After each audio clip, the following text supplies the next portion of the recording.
Boa noite. Que a doce paz de Jesus nos abençoe hoje, agora e sempre. Sejam bem-vindos. Sintam-se abraçados, sintam-se envolvidos nessa paz que a casa nos traz, no amor, na misericórdia do nosso Pai. Agradecidos também estamos pela oportunidade de estarmos aqui reverenciando a palavra do Cristo, trazida pela doutrina espírita, mas clara, sem fantasia, sem arrudeios, como nos falam, né? Hoje teremos o nosso irmão Paulo Cartagenes com o tema O Caminho do Progresso segundo a Lei Divina. Também temos o nosso irmão Tibiriçá aqui na minha esquerda, com a prece, e nosso irmão Tauá também com a prece. Boa noite a todos, que Jesus nos abençoe. E nesse momento pedimos a presença dos nossos guias espirituais, dos mentores dessa casa, para que nós possamos assimilar todos os ensinamentos da noite de hoje, Jesus, em mais um banquete espiritual que é uma palestra espírita. Abençoa o nosso irmão Paulo para que ele possa ser inspirado naquilo tudo que nós precisamos aprender e acrescentar na nossa alma eterna. Assim sendo, em teu nome, Jesus, em nome de Deus, nosso Pai, de nossa Mãe Santíssima e dos nossos amigos espirituais aqui presentes, possa o nosso irmão que dirige os trabalhos da noite de hoje dar por iniciado em teu nome, Senhor. Que assim seja. E assim, Jesus, envolvidos e amparados por ti, possamos começar com a palavra do nosso irmão Paulo. Assim seja.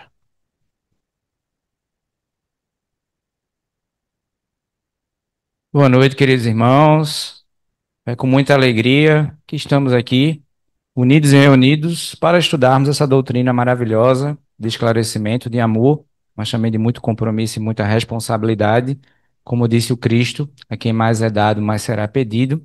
Obviamente que o fato da gente conhecer a doutrina espírita não nos torna infalíveis, né? Não atingiremos a perfeição numa única encarnação ou com semanas frequentando a casa espírita, ou anos frequentando a casa espírita, mas como espíritos perfectíveis que somos, no sentido de estamos caminhando para a perfeição, perfeição essa relativa, uma vez que a perfeição absoluta é Deus, sem dúvida que quanto mais esclarecimento a gente tem, aumenta a nossa responsabilidade diante das nossas escolhas, né, da forma como a gente se porta diante da vida, né? Um certo espírita um dia disse que antes de conhecer o espiritismo ele errava em paz, né? Depois que a gente conhece o espiritismo, a gente já não erra mais em paz. Óbvio que isso é muito mais simbólico do que ao pé da letra, né? Uma vez que o espiritismo não é uma doutrina dogmática e nem que trabalha com ideia de pecado, punição, eterna condenação, nada disso. Mas, sem dúvida que quanto mais esclarecimento a gente tem mais responsabilidade diante da vida, né? E aí o tema, como foi colocado pelos irmãos aqui na noite de hoje, o caminho do progresso segundo a lei divina. A gente extraiu essa temática do Livro dos Espíritos, capítulo 8º, perguntas 782 a 785. E eu quero começar com uma abertura falando um pouco da importância de se estudar o Livro dos Espíritos. Não é ler, né? É estudar. O Livro dos Espíritos, ele é um dos alicerces que sustentam o edifício da doutrina espírita, né? Então, a codificação de Allan Kardec é ali a base, né? É o alicerce que sustenta o edifício da doutrina espírita. Existe uma vasta literatura para a gente estudar, existem autores maravilhosos, Emmanuel, André Luiz, Joana de Anjos, Manuel Filomeno Miranda, Ivone do Amaral Pereira, Herculano Pires, e aí vai, né? Uma série de grandes mestres da espiritualidade, mas sem dúvida que a base é Kardec. Kardec é o que sustenta a doutrina espírita. E por que estudar o livro dos Espíritos? Ler é um ato mecânico, né? Estudar é a gente ler, reler, refletir, meditar e extrair a essência daquele conhecimento. Em primeiro lugar, porque o livro dos Espíritos, como a gente acabou de falar, é uma das bases da doutrina espírita. Lá estão contidos os princípios básicos da doutrina espírita. Segundo, porque através do estudo do livro dos Espíritos, nós podemos obter respostas para perguntas do tipo: de onde viemos? O que estamos fazendo aqui? Para onde iremos? Depois que esse corpo físico se desintegrar, a gente devolver para a natureza o que é dela e a nossa essência, que é espiritual, se libertar. Né? Por que que uns têm famílias unidas e amorosas, outras têm famílias com tanto problema de convivência, com tanta desarmonia, com tanto conflito, até com inimizade? Por que que uns têm saúde, outros têm menos saúde? Por que uns têm mais aptidões, outros têm menos aptidões, têm mais limitações? Porque para uns a vida parece oferecer mais dificuldades, porque dificuldade todo mundo tem, para outros menos. Por que que uns nasceram no conforto e outros uma vida material mais simples? Então a gente pode obter respostas para esse tipo de pergunta: o que é a vida, qual é o sentido de viver, através do estudo do Livro dos Espíritos. E por fim, já que a gente está falando de vida aqui, terceira causa para a gente, terceiro estímulo, digamos assim, para a gente estudar o Livro dos Espíritos, se a gente quer entender a vida, as variáveis da vida e, sobretudo, ter qualidade de vida, está nessa obra. Quer entender a vida? Quer ter qualidade de vida espiritual e física? É estudar o Livro dos Espíritos. Isso posto, a gente vai trabalhar com a lei de progresso. Né? O progresso não pode ser parado. É uma força viva que até as más leis humanas, percebam, as más leis humanas e pessoas mal intencionadas podem até retardar o progresso, mas nunca vão parar o progresso. Tá? Quando essas leis se tornam incompatíveis, no caso as leis humanas, incompatíveis com as leis de Deus, o progresso as afasta com todos aqueles que tentam mantê-las. E assim será até que os humanos tenham colocado suas leis de acordo com a justiça divina, que quer o bem para todos, e não leis feitas para o forte em prejuízo do fraco. Traduzindo, as leis humanas terão sempre que evoluir e se adaptar às leis divinas. Elas não podem ser eternamente incompatíveis com as leis divinas. Existem países que ainda têm pena de morte, lapidação de mulheres. Essas sociedades, e aqui eu não estou fazendo nenhum julgamento cultural, essas sociedades precisam evoluir ainda. São sociedades que ainda não estão compatíveis com o que é a lei divina. Precisarão evoluir. E aqui, volto a dizer, não cabe nenhum julgamento cultural, que são outra discussão. Mas, sem dúvida, que tem sociedades que têm ainda mecanismos, né, sistemas muito ultrapassados. Eu não vou dizer estagnados, porque a lei de progresso não permite estagnação, mas estacionado, porque estacionado está parado momentaneamente. Em algum momento, a própria lei divina do progresso, pela força das coisas, pelas circunstâncias, vai ter que mover essa sociedade a evoluir. Pergunta 782 do Livro dos Espíritos. Não há homens que entravam o progresso de boa fé, acreditando que o estão favorecendo por quem veem sob o seu ponto de vista e frequentemente onde ele não está? O que é que Kardec perguntou aos espíritos aqui? Não tem pessoas que estão colocando obstáculos ao progresso, achando que estão contribuindo para o progresso? Tem. A resposta da espiritualidade. São como uma pedrinha na roda da viatura. É como a areia num pneu de um carro.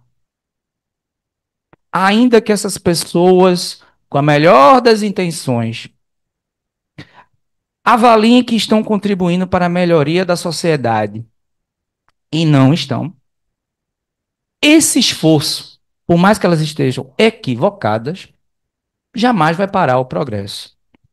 Só que isso aí me lembrou uma outra situação, né? E aí quem vai falar agora aqui é o professor de História, né? Final do século XIX, primeira metade do século XX, teve um acontecimento chamado imperialismo e neocolonialismo. As principais potências da Europa, principalmente as mais industrializadas, Reino Unido, França, Alemanha, né? Esses países resolveram invadir a África, a Ásia, principalmente, também a Oceania, instalaram lá as indústrias deles. O objetivo era ter mercado consumidor, instalar as indústrias em outros continentes, impor as mercadorias, né, deles a esses outros continentes para dobrar, triplicar o lucro. Só que não satisfeitos, eles tentaram impor a cultura deles também, porque eles se achavam superiores.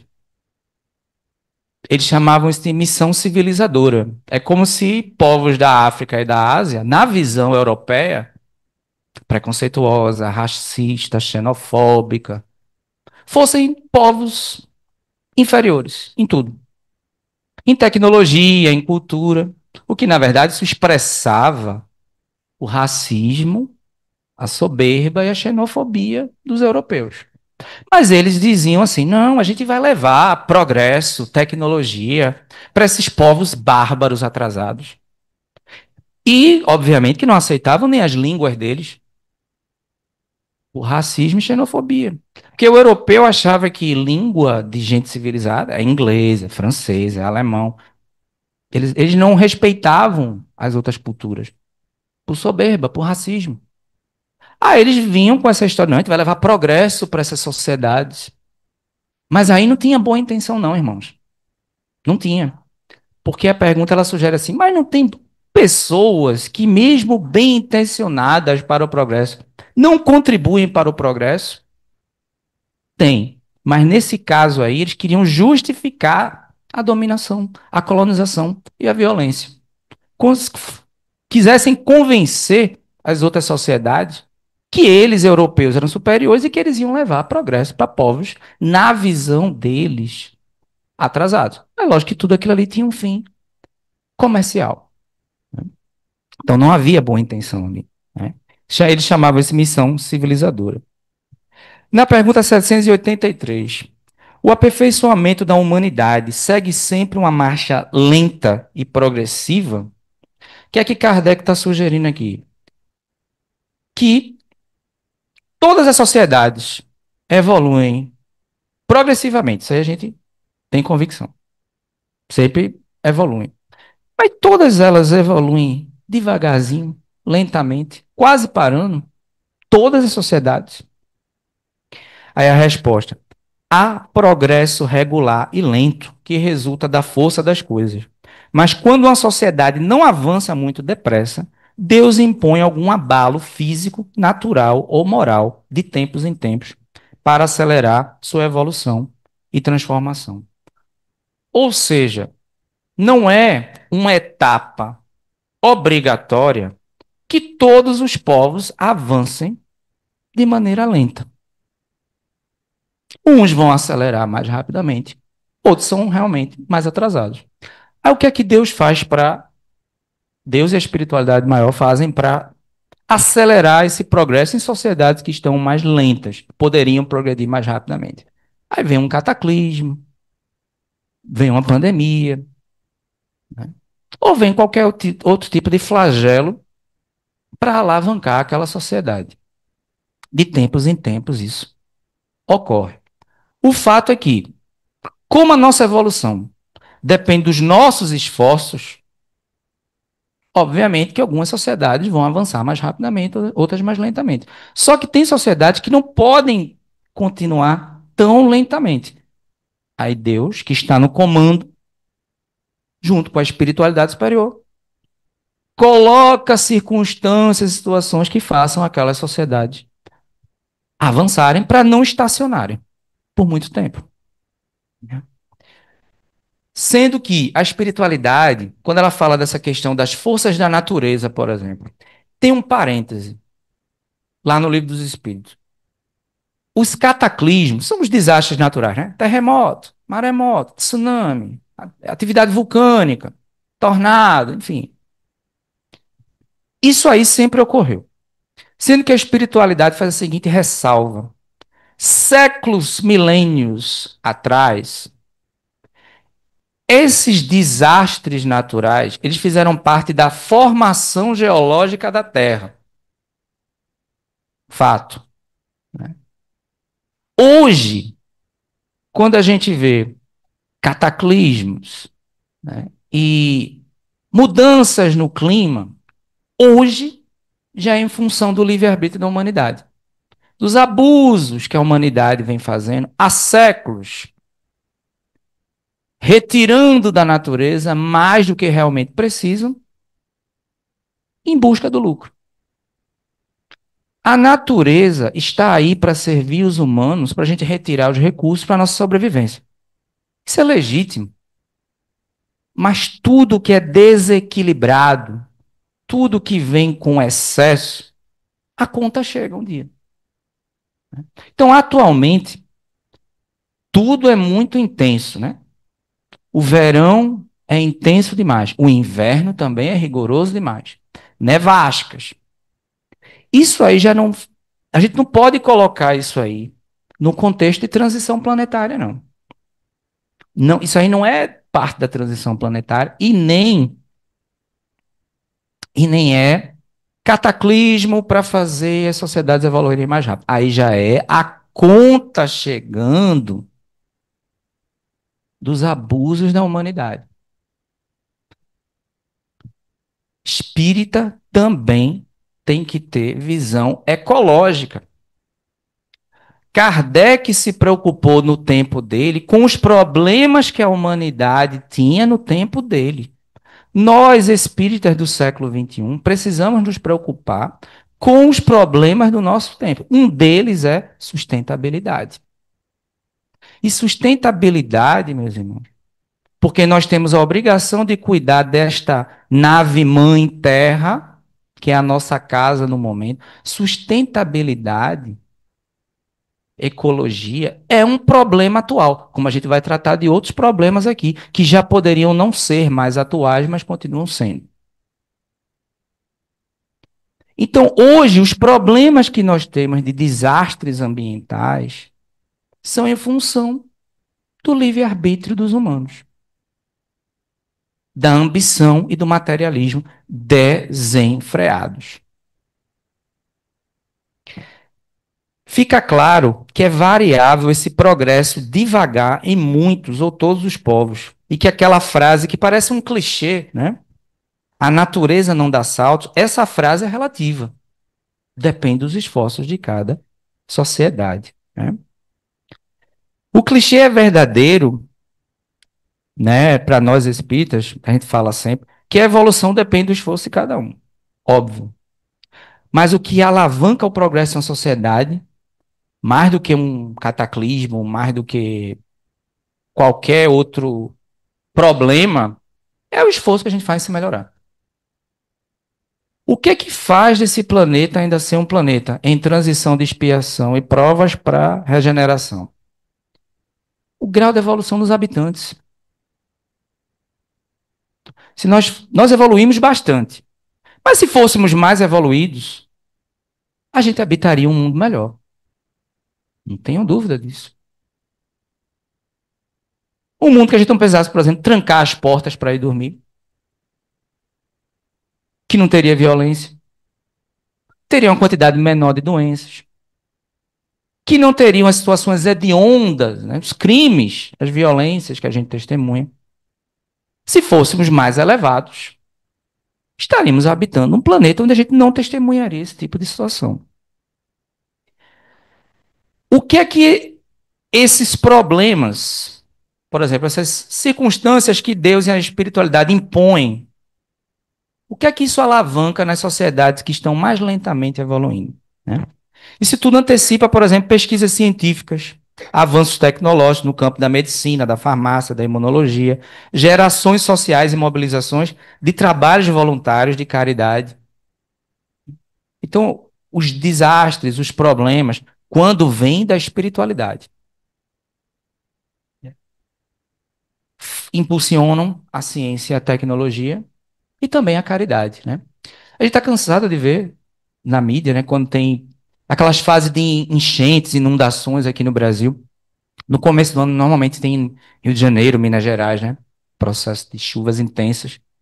A mobilização do país inteiro em mandar mantimentos, em as pessoas irem ajudar quem está desabrigado. O Rio Grande do Sul vem sofrendo com isso desde o ano passado. Então, a mobilização que é, isso gera, né, essa comoção gera uma das coisas mais positivas que o brasileiro tem, que é a solidariedade, realmente, de se preocupar e se mobilizar, juntar donativos e levar para as pessoas. Então, isso alavanca o progresso também. O progresso humano é a perfeição relativa, uma vez que Deus é a perfeição absoluta. E é a condição normal e natural dos seres espirituais. Se tem um destino que existe na vida, é que um dia a gente vai ser o espírito perfeito. Por isso somos perfectíveis. Um dia seremos puros espíritos. Vê que maravilha. Veja como a doutrina espírita é tão esclarecedora, é tão bonita e racional, né?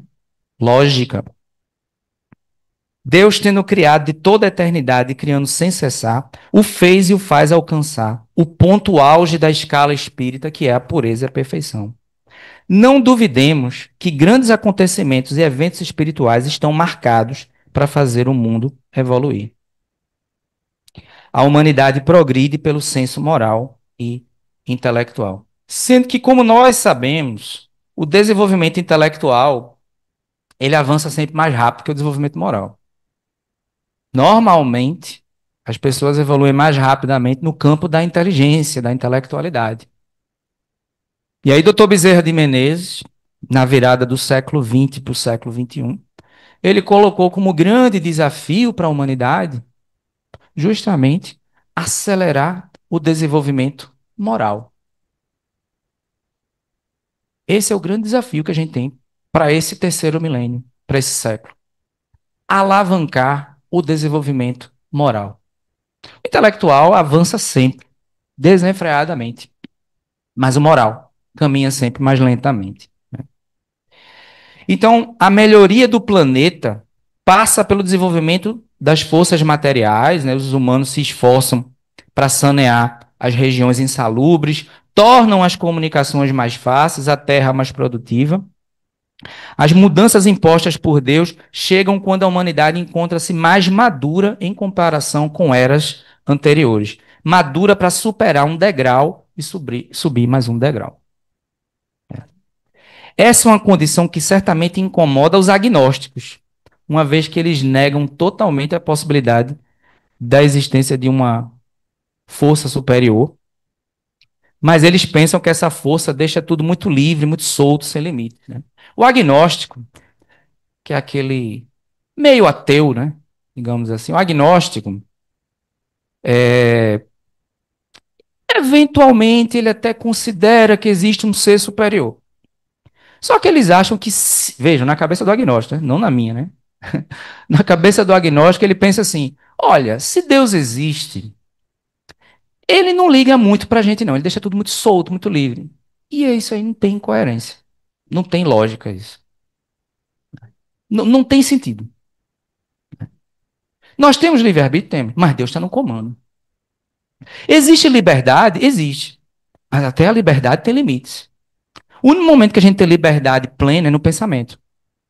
Mas mesmo a nossa liberdade tem que ter limite. Porque quando a gente abusa da liberdade e infringe as leis de Deus, desorganiza o universo, vem os freios. Não tenham dúvida disso, né?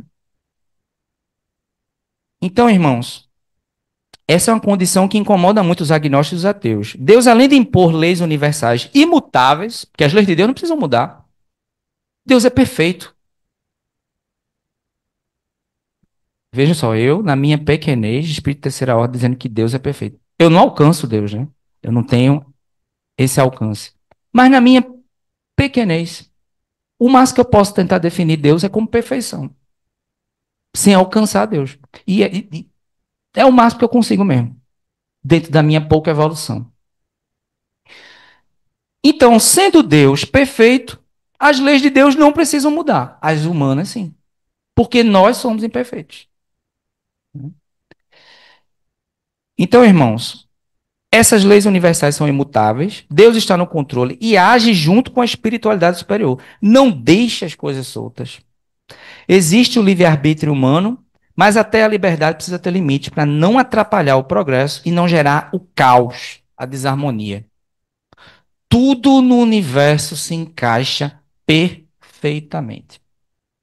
Tudo. Tudo precisa estar de acordo com a lei divina. Deus trabalha com inteligências espirituais superiores, a espiritualidade superior. Né? Quando nós atingimos a perfeição, a pureza, seremos ministros de Deus. Trabalharemos nos grandes ministérios da espiritualidade. Trabalham com a vontade de manter a unidade e ainda agindo por partes. Ou seja, o universo ele tem que ser coeso. Nada foge do controle de Deus e da perfeição. A humanidade atingiu melhorias nos campos da tecnologia, do conforto material, ainda não acessível para todo mundo, diga-se de passagem, nas artes, do conhecimento científico, né? Estamos vivendo a época do 5G, da inteligência artificial. Maravilha. Tudo isso é evolução, tudo isso é maravilhoso, tudo isso facilita a vida da humanidade.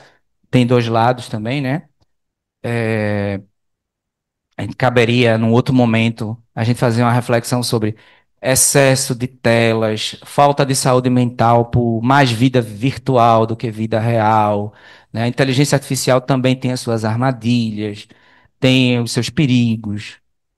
Então, tudo isso aí é muito poderoso, interessante, é evolução. Atingimos um progresso tecnológico, científico, material, inimaginável.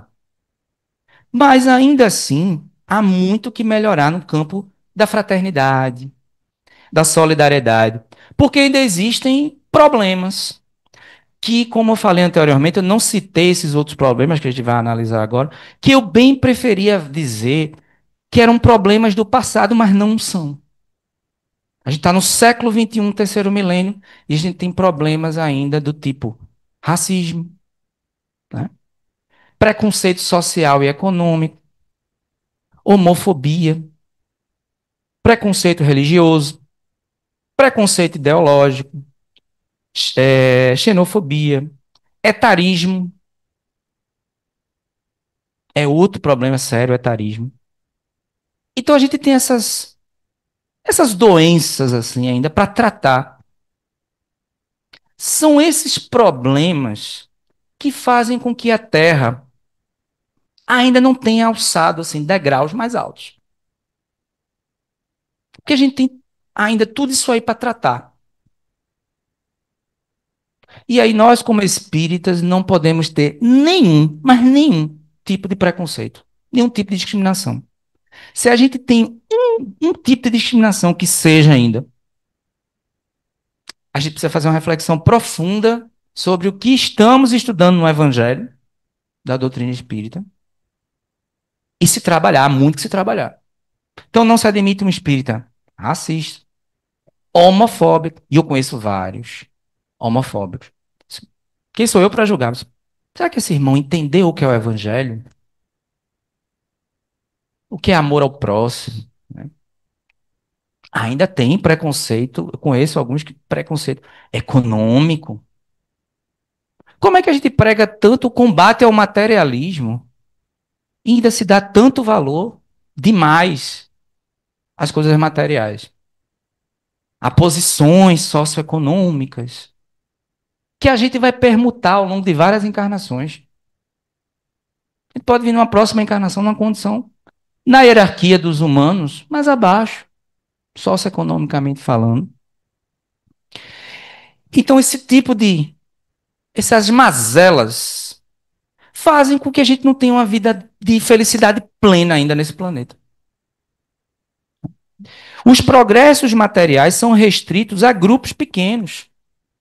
Não diminuem e nem acabam com a pobreza e a miséria. A própria espiritualidade nos informa o seguinte, e nos impõe: enquanto houver miséria, não podemos nos considerar uma civilização. A humanidade acha que atingiu a civilização. Não atingiu, irmãos. Nós não atingimos a civilização. Atingir a civilização não é ter condomínios de luxo, 5G, inteligência artificial. Não necessariamente se atingir a civilização, não. Ainda tem morador de rua, ainda tem gente que morre de fome. Com a conivência da sociedade. Da sociedade. Isso aqui não é discurso político, porque a tribuna espírita não é para a gente falar de discurso político. Não é, a tribuna espírita não é local, não estou falando aqui de política. É dever do Estado, mas é dever de toda a sociedade. Não era para ter pessoas miseráveis. Deus, quando criou o mecanismo da reencarnação, ele não criou a miséria, não. Ah, mas uma vez eu escutei, ou várias vezes escutei na casa espírita, que a pessoa, ela vem numa condição material mais simples, que ela abusou do conforto material, ela abusou da riqueza, foi um mal rico. Olha, se todo mundo que está morando na rua for um mal rico, nossa senhora, não tem lógica isso. A gente pode até vir, ou até pedir para vir numa condição, reencarnar, materialmente mais simples. Digamos que eu admita, quando eu voltar para a pátria espiritual, e eu fizer o meu planejamento reencarnatório, digamos que eu admita que não fui bom usuário das coisas materiais. Ah, eu posso, se não for reencarnação compulsória, se eu tiver merecimento, a espiritualidade, posso pedir a espiritualidade para vir numa condição material mais simples, na próxima encarnação. Isso é uma coisa. Mas a miséria não foi criada pela reencarnação, não, nem por Deus. Foi criada pelo egoísmo da humanidade. A miséria, há mendigos, moradores de rua, pessoas que morrem de fome, porque a sociedade é materialista e egoísta. Não foi Deus que criou isso aí, não, irmãos. Não sou eu que estou dizendo, isso não é opinião pessoal, não. Está no livro dos Espíritos. Não atingimos a civilização. Reflitamos sobre isso. Eu estou falando nós, não é o Brasil. O planeta. Mesmo os países desenvolvidos. Socioeconomicamente falando. Não atingimos a civilização. Né? Allan Kardec sempre fez uma distinção muito importante entre instrução e educação. Quem já teve a oportunidade de estudar Allan Kardec, o codificador, o educador e o codificador, Zeus Van Tuyl e Francisco Thyssen, tem 2 volumes desse livro aí, que é a biografia mais completa de Allan Kardec, que inclusive é aniversário dia 3, né? Ontem. Essas 2 obras, elas trazem uma riqueza de informações, de detalhes. Eu passei a admirar ainda mais Allan Kardec depois que eu mergulhei na biografia dele. Eu lembro que eu comprei essas obras, acho que em 2009, né? E comprei uma e peguei outra emprestada. Eu tenho um dos volumes. E aí eu passei a admirar ainda mais Kardec. Por quê? Ele fazia uma clara distinção entre instrução e educação. Uma sociedade instruída é uma sociedade informada. Ou pessoas que tiveram a oportunidade, têm, de estudar, de ter conhecimento formal, científico. Isso é instrução. Mas não quer dizer que é uma sociedade educada. Porque educação é senso moral. Aí é que é civilização. Não, uma sociedade educada é uma sociedade fraterna, que se importa com o outro, solidária, altruísta, amorosa. Isso aí é educação. Eu posso ser uma pessoa extremamente informada, cheia de títulos, mestrado, doutorado, pós-doutorado. Isso é instrução. E não ser uma pessoa moralizada. Educação é moral. O que é sabedoria? Sabedoria é unir conhecimento à moral. Quando eu uno conhecimento à intelectualidade, que me dá discernimento das coisas. E a gente sabe, evolução é moral e intelectual.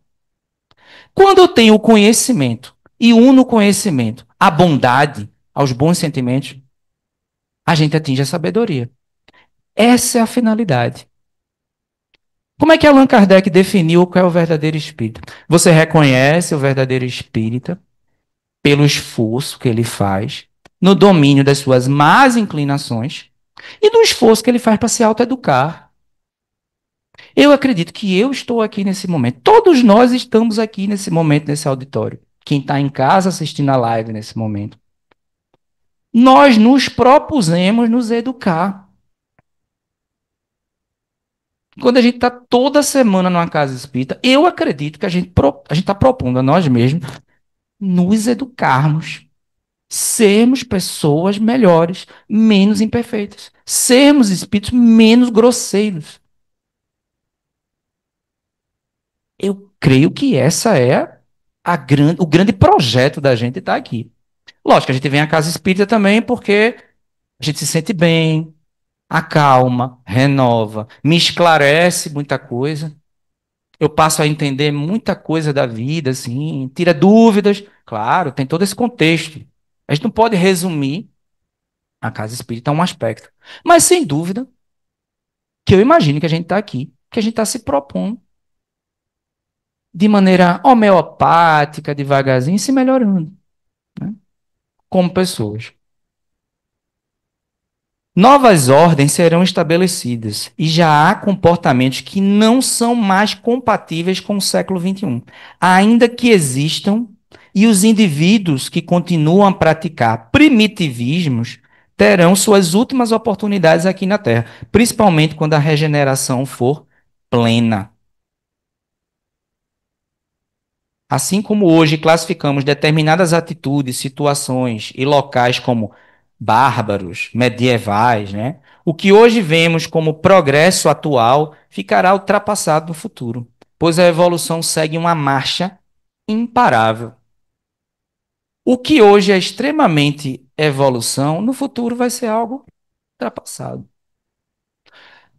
A gente não coloca assim, até como exemplo, né? Nossa, isso aqui é medieval, né?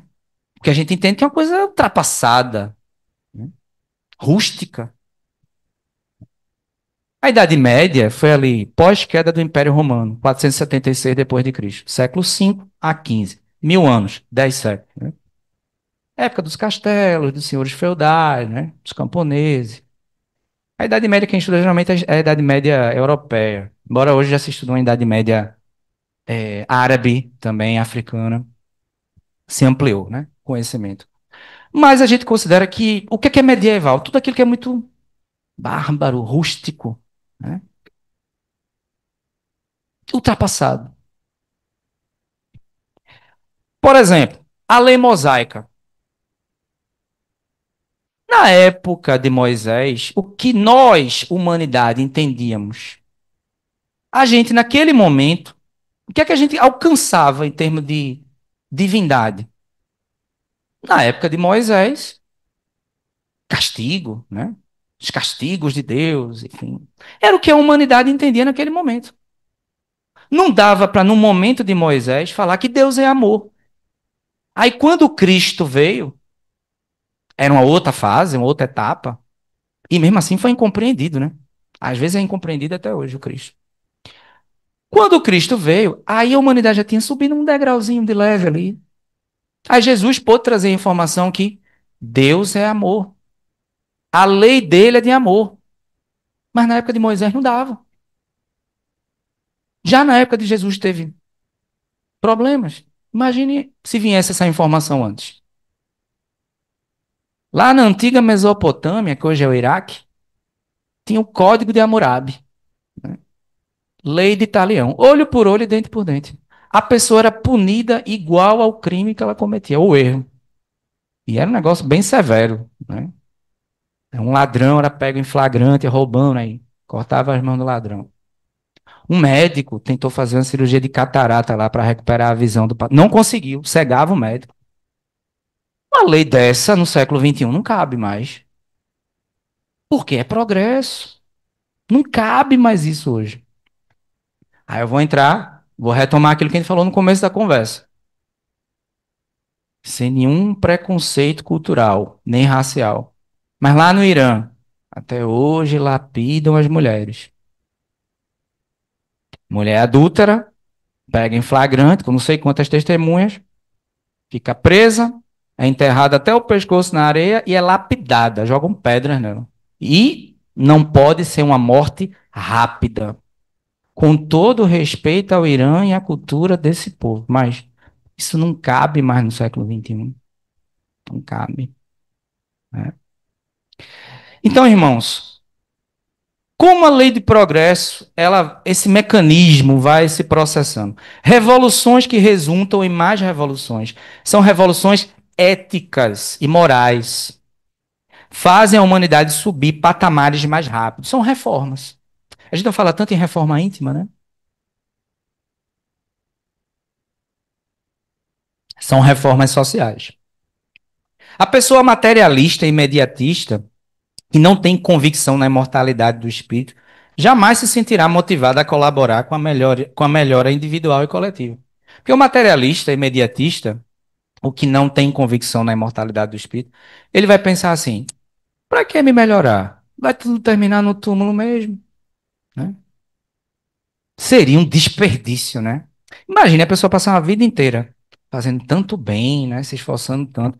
E assim, estudando tanto, se aperfeiçoando em várias áreas do conhecimento, conhecendo vários idiomas, mas no final tudo aquilo ali para debaixo da terra. Não teria lógica. Não teria lógica. Mas essa é a visão do materialista, do egoísta, do imediatista. Nós que temos convicção na imortalidade do espírito, na continuidade da vida, nós não nos podemos nos permitir cair nesse tipo de armadilha, nesse sofisma, nesse equívoco. Então, irmãos, o bem-estar de todos resulta da fraternidade. E ela só é sólida, real e efetiva se ela se apoiar na fé. Mas enquanto os humanos forem dominados pelo orgulho, pelo egoísmo, pelo materialismo, pela falta de amor, essa inteligência será utilizada apenas para os seus interesses pessoais e atrasará momentaneamente o progresso coletivo. Interessante, né, que o ser humano às vezes usa a inteligência dele para fazer armas químicas, armas nucleares, né? Instrumentos altamente sofisticados para bombardear países, para espionar países. Quer dizer, poderiam usar isso aí para tantas outras situações que poderiam diminuir o sofrimento da humanidade. Mas não, o materialismo, o egoísmo, a ambição, o poder, né, a vaidade de querer dominar outros povos, de querer impor nacionalidades. Isso aí acaba cegando o ser humano. E isso vai momentaneamente estacionando a evolução do planeta. A gente poderia dar saltos evolutivos muito maiores, né? Mas como foi dito pela espiritualidade, essas pessoas estão tendo as suas últimas oportunidades aqui. Porque digamos o seguinte: a Terra entra na regeneração, mas eu, Paulo, eu estacionei. Eu estou com um comportamento ainda de expiação e provas. Aí o que é que vai acontecer? Não estou compatível para continuar vivendo na Terra de regeneração. Eu vou desencarnar e vou reencarnar no mundo de expiação e provas, porque eu estacionei na expiação e provas. É bem assim que a coisa funciona. Quem é que vai merecer estar na regeneração? Quem evoluir para isso. E digamos que a gente tem um salto evolutivo assim, extraordinário. Talvez a gente vá para um mundo acima até da regeneração. Se bem que na média não é o que ocorre com a maioria de nós. No grau de evolução que a gente se encontra. É o que acontece. Poucos conseguem essa evolução rápida dessa forma. Aí na pergunta 784. A perversidade humana é bem grande e não parece marchar para trás em lugar de avançar, pelo menos do ponto de vista moral. Olha a pergunta de Kardec, né? Não parece às vezes que a crueldade só piora, né? Eu já vi gente dizer assim, não, a barbárie está pior ainda do que era séculos atrás, do que era anos atrás. A violência está maior. São equívocos. Tá? A violência sempre existiu, problemas sempre existiram. Mas assim, não dá para chegar à conclusão de que não avançamos. Não dá. Não dá para imaginar que tudo está pior, porque isso não tem lógica com a lei de progresso. Foi o que o apóstolo Paulo de Tarso falou. Do átomo ao arcanjo, tudo evolui. Tudo. Do grãozinho de areia ao espírito, tudo evolui. Tudo progride.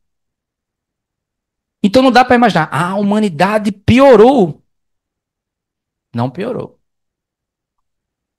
A violência hoje é maior. A desordem hoje é maior. O caos hoje é maior. Não podemos cair nessas armadilhas psicológicas, não. Isso é um senso comum, sem bom senso. Não tem lógica. Porque se a gente admitir isso aí eu não estou aceitando que Deus está no comando de tudo e que existe uma lei de progresso que está acima da gente. Não dá. É um contrassenso. Não dá para admitir isso. Resposta. Repetindo a pergunta 784. A perversidade humana é bem grande e não parece marchar para trás em lugar de avançar. Pelo menos do ponto de vista moral. Resposta da espiritualidade. Enganas-te. Observa bem um conjunto e verás que avança, visto que compreende melhor o que é mal e que a cada dia corrige os abusos.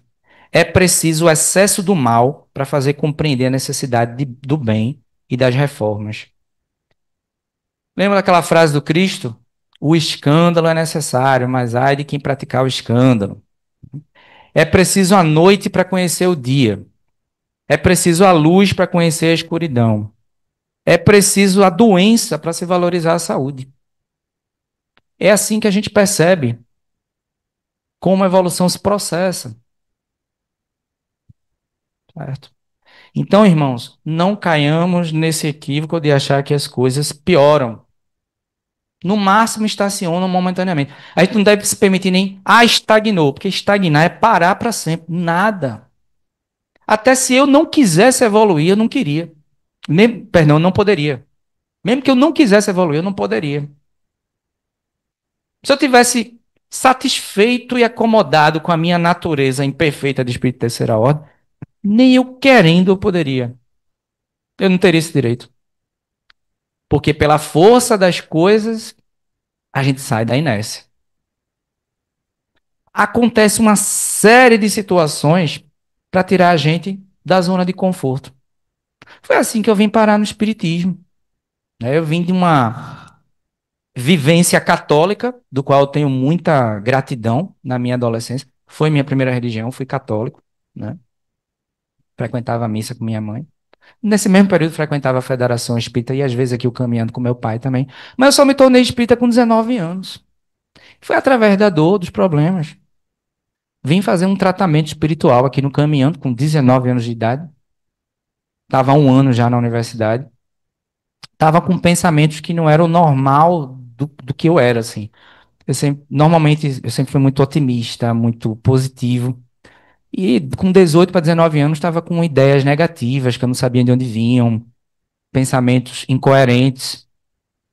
E aí meus pais tiveram a lucidez de perceber que eu precisava de ajuda. Minha mãe, ainda muito católica, deu uma força muito grande, inclusive, para eu vir para cá, para o caminhando. Meu pai já de vivência espírita há muitos anos.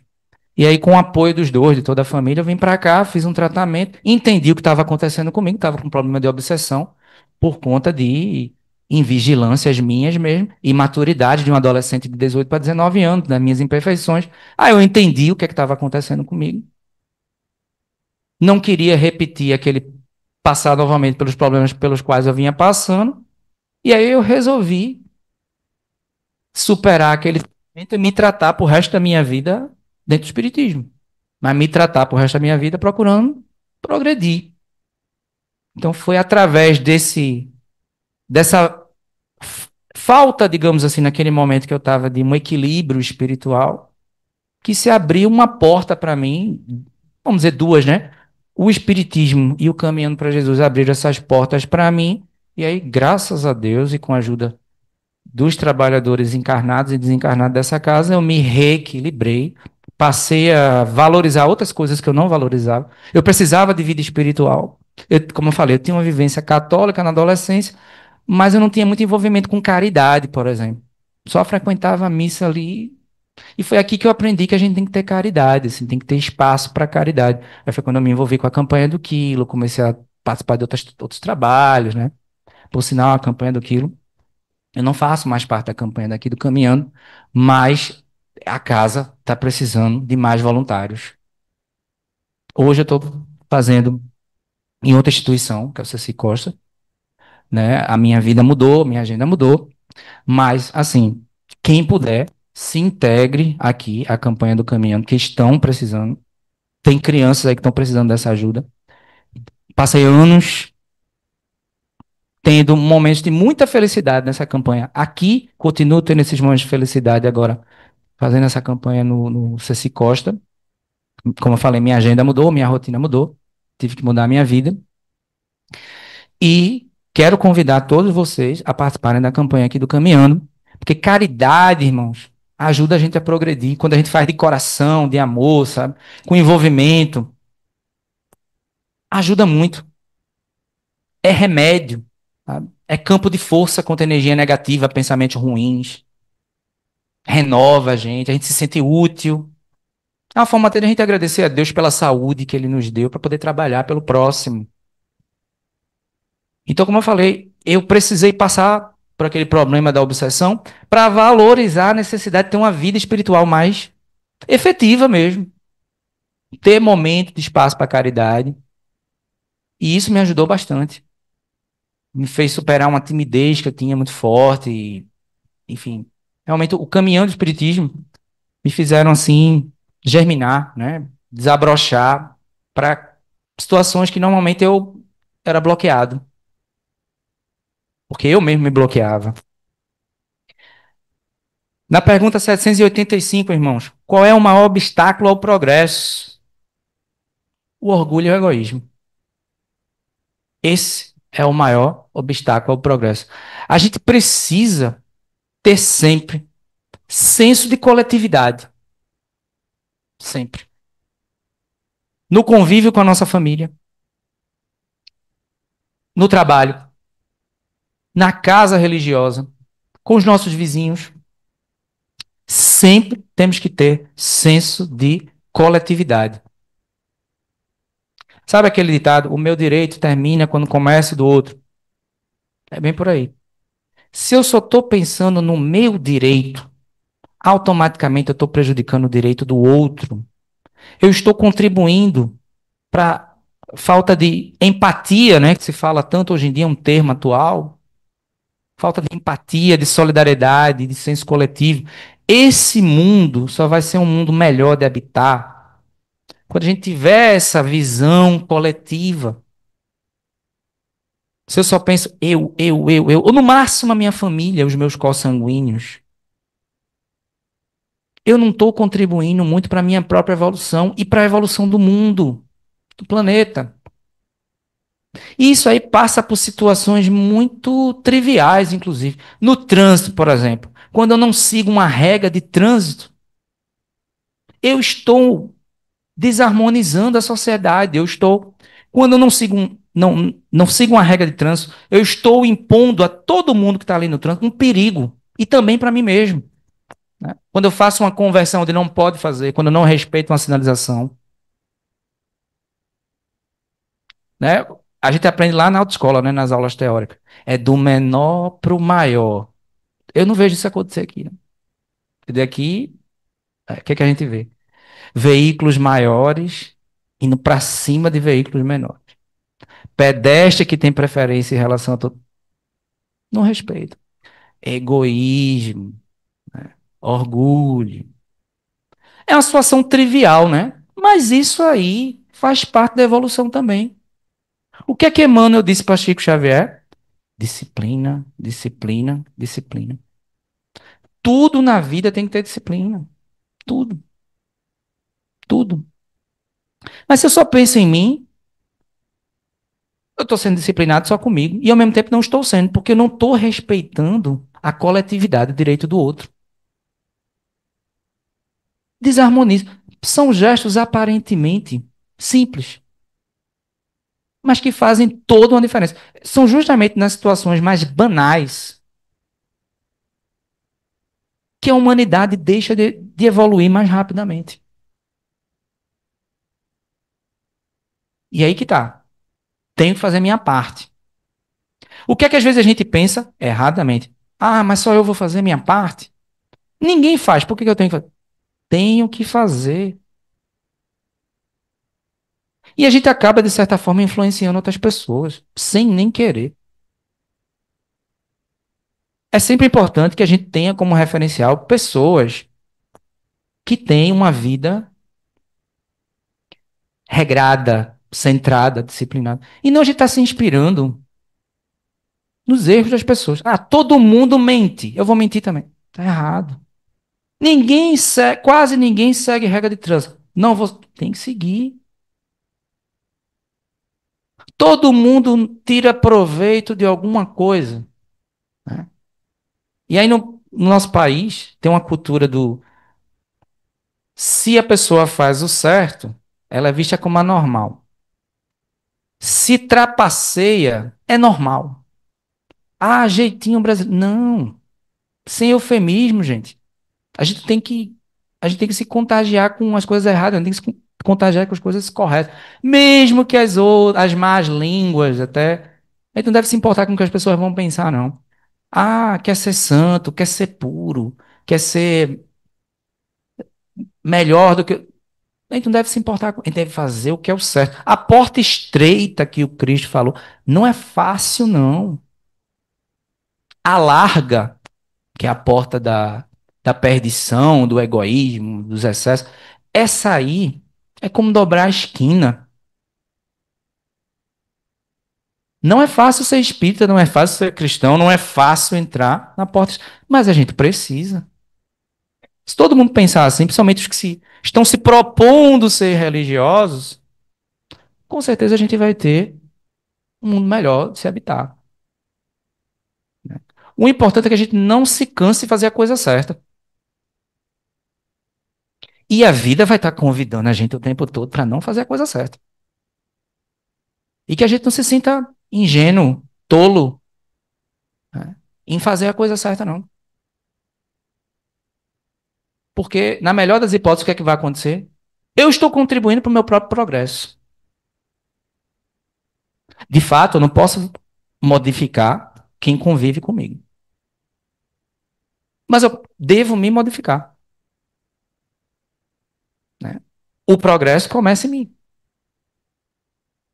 Como espírita, eu tenho que trabalhar pelo meu progresso. Consequentemente, esse progresso deve ser estendido para a sociedade. No que eu me melhoro como pessoa, obviamente que eu vou estar contribuindo para a coletividade também, para a melhora da sociedade.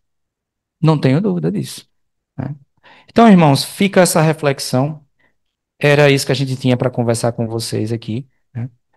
Então, recapitulando, quem quiser aprofundar esse tema, Livro dos Espíritos, terceira parte, capítulo 8, perguntas 782 e 785. A Gênese, eu usei a Gênese também como livro base para trazer esse estudo. No capítulo 18, os tempos são chegados. Aprofunda bastante essa temática também da lei de progresso. Então a gente fica por aqui. Quero agradecer a atenção dos irmãos, a paciência em escutar a gente falando aqui durante esse tempo todinho, né? A gente agradece também pelos pensamentos que foram depositados aqui, que sustentaram o nosso trabalho ao longo desses quase 60 minutos, né? Boa noite, muita paz. Eu vou devolver a palavra ao nosso irmão Edson, que vai encaminhar aí o encerramento dos trabalhos, pelo menos na sua primeira parte. Agradecer ao nosso irmão Paulo pelas palavras, né? Pelas explicações que dá através dos livros que estudou e, e a reflexão que a doutrina nos traz, né? A respeito da nossa vida em sociedade. Possamos agradecer fazendo uma prece neste momento para encerrar nosso trabalho com o irmão Tauá, nosso irmão Tibiriçá. Cristo Jesus, mestre amado, estamos aqui agradecidos por essa noite de ensinamentos, essas reflexões que nos foram trazidas, que nos sirvam de aprendizado, que possamos refletir sobre tudo que foi dito aqui, para que nós possamos trabalhar o nosso melhoramento, o nosso engrandecimento, que um dia